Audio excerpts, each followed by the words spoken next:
Karena kan bapaknya bilang udah ini. Karena kalau dia selidikin atau bongkar lebih jauh, ada kemungkinan bahwa Polri terkena dampaknya. Secara sistematik ini polisi ini bisa merekayasa kasus. Jadi kan yang namanya keterangan saksi itu walaupun dibilang jujur atau nggak jujur, sepengetahuannya dia.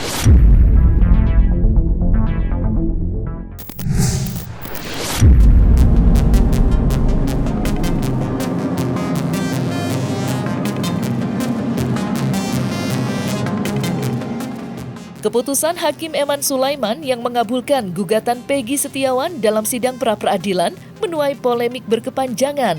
Perdebatan sengit mengenai keputusan sang hakim pun tidak terhindarkan. Keputusan Hakim Eman Sulaiman tidak hanya menjadi perdebatan, tetapi juga berujung pelaporan ke Komisi Yudisial. Laporan itu dibuat oleh Rasman Arif Nasution yang menduga Hakim Eman Sulaiman telah melampaui wewenang dalam memutus perkara Peggy Setiawan dalam sidang pra-peradilan. Lantas seperti apa tanggapan dari praktisi Alvin Lim melihat perdebatan mengenai putusan Hakim Eman Sulaiman dalam sidang pra-peradilan Peggy Setiawan?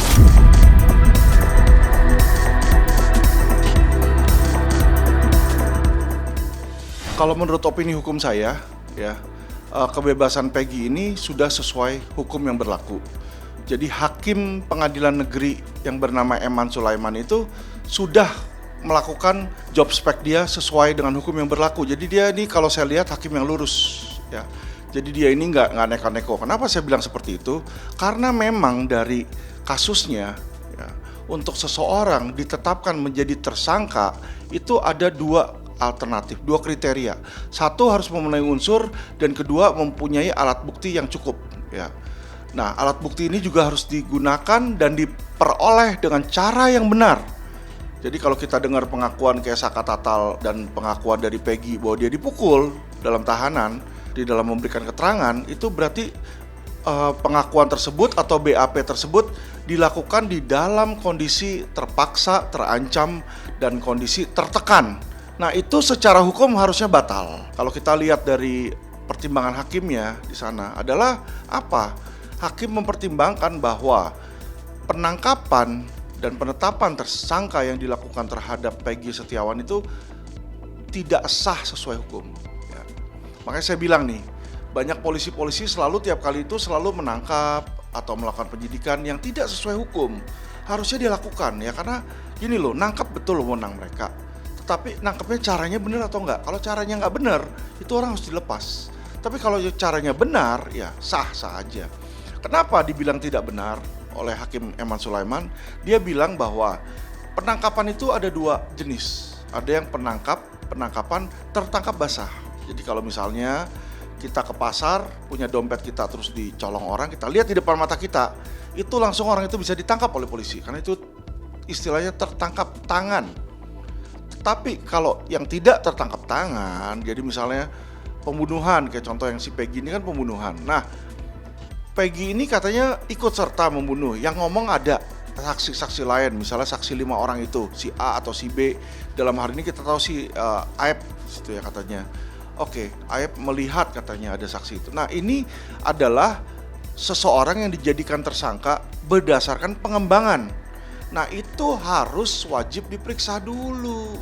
Jadi orang untuk ditetapkan sebagai tersangka itu harus ada dua alat bukti dulu plus ya toh barang bukti. Tapi kalau dia nggak ada, maka dia harus ada yang namanya keterangan saksi. Itu harus ada keterangan dari si tersangkanya. Nah, itu berdasarkan putusan MK. Jadi putusan MK itu menyatakan harus ada, ya kalau di KUHP kan dia cuma tulis dua alat bukti aja. Kalau di putusan MK itu ada dua alat bukti plus keterangan dari si tersangka. Itu wajib loh.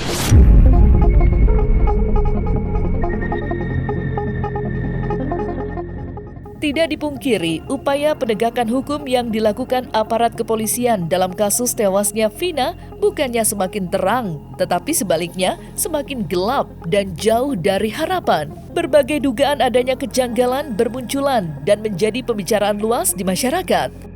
mulai dari dugaan keterlibatan Ibtu Rudiana hingga dugaan keterangan palsu yang berujung dilaporkannya saksi Aep.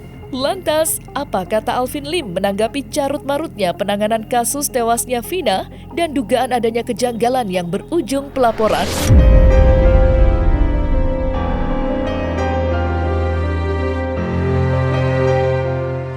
Secara sistematik ini polisi ini bisa merekayasa kasus. Karena kan bapaknya bilang udah ini.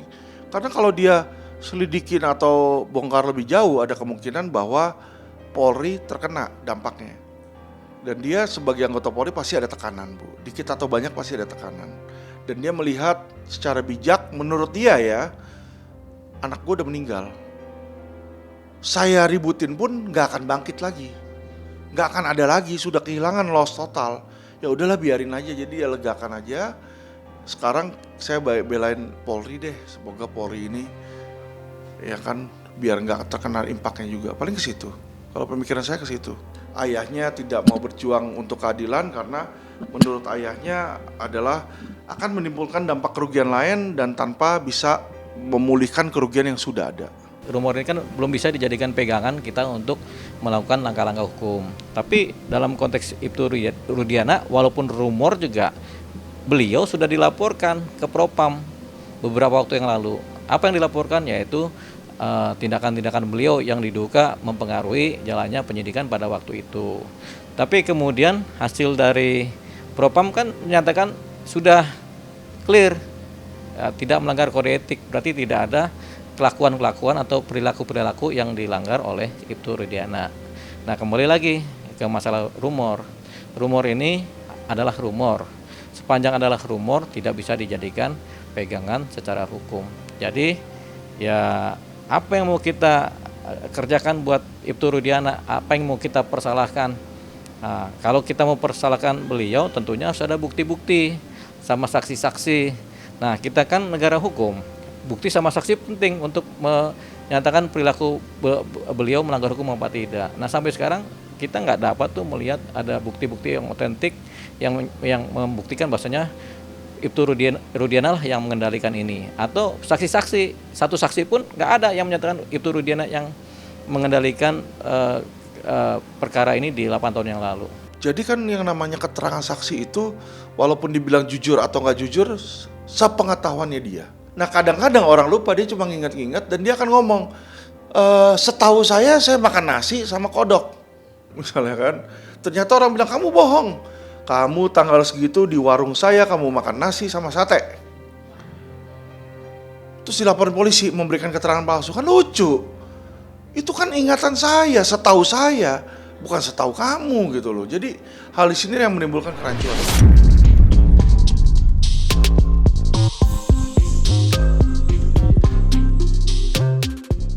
Sementara keluarga narapidana yang didampingi Deddy Mulyadi masih bergerilya. Mereka tidak hanya melaporkan saksi Aep dan Dede, tetapi juga melaporkan RT Pasuruan dengan tuduhan memberikan kesaksian palsu di bawah sumpah. Di sisi lain, kuasa hukum RT Pasuruan tidak tinggal diam atas laporan yang dibuat keluarga narapidana. Mereka pun berencana membuat laporan balik. Lantas, seperti apa Alvin Lim melihat status RT Pasuruan dalam polemik kasus Vina Cirebon ini?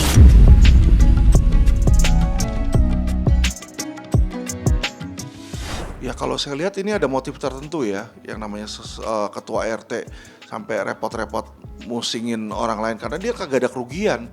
Kerugian dia apa? Yang meninggal Vina kok sama Eki, dia nggak ada hubungan keluarga sama Vina dan Eki. Yang bisa lapornya kan keluarga. Kalau dia sampai menggugat gini, ini kita perlu pertimbangkan, ada tanda tanya. Karena gini ya, saya ngelihat kasus Vina Cirebon ini banyak orang yang bermain di belakang layar. Ada aktor-aktornya. Dan itu seharusnya menjadi tugas Polri untuk menuntaskan. Kalau tidak, ini makin lama makin ricuh. Jadi kan yang namanya keterangan saksi itu, walaupun dibilang jujur atau nggak jujur, sepengetahuannya dia. Jadi sebenarnya jarang ya orang saksi itu di ini ya, karena sama, bukan hanya saksi fakta, tapi ada juga namanya keterangan ahli. Kalau ahli ngomongin misalnya bumi itu bulat, ada ahli di depan pengadilan bilang enggak Pak, bumi itu datar, ya kan? Suruh buktiin atau gimana di pengadilan, di kepolisian itu nggak akan jalan. Jadi kalau saya melihat sebenarnya laporan ini yang dilakukan saling lapor balik ini gak ada gunanya. Empty. Karena kenapa? Yang kita mau cari ini keadilan dalam kasus Vina. Ini udah masuk lingkaran 2 lagi nih. Kalau lingkaran awal kan di situ mencari kebenaran siapa pembunuhnya. Sekarang udah siapa mengatakan yang palsu, udah lingkaran kedua. Nanti lingkaran ketiga lagi. Wah, gara-gara itu saya dirugikan, saya gugat lagi si Pak RT. Lingkaran lagi ketiga, gak ada selesainya.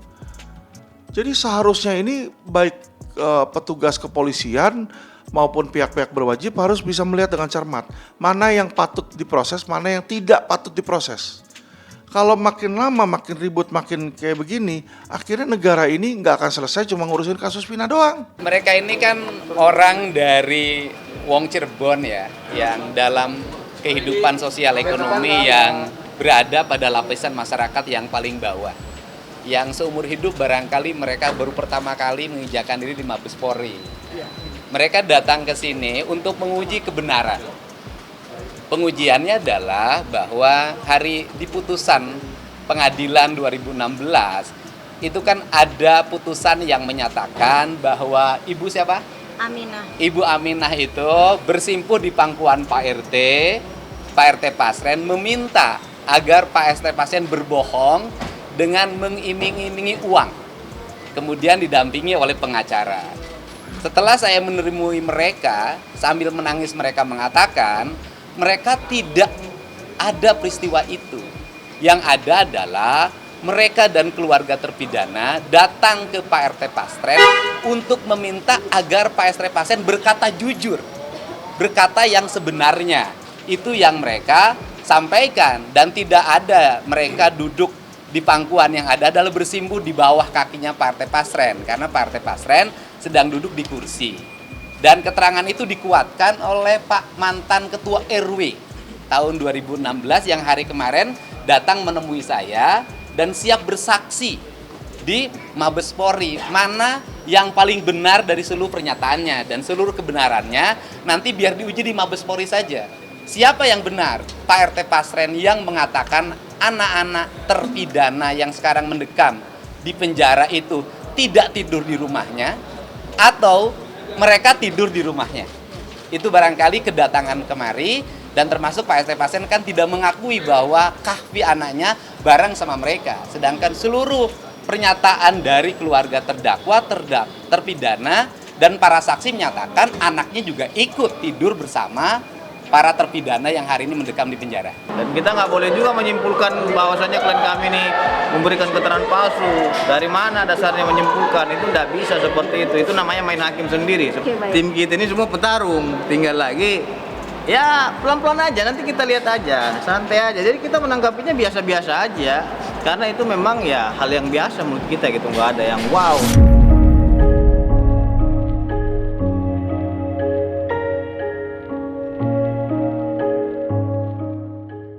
Nah, selesai sudah Cumi Lovers, saksikan terus Cumi Camp In-Depth, kabar lengkap, mendalam, dan akurat dari narasumber terpercaya. Dan jangan lupa untuk like, subscribe, dan juga share channel YouTube Cumi Cumi.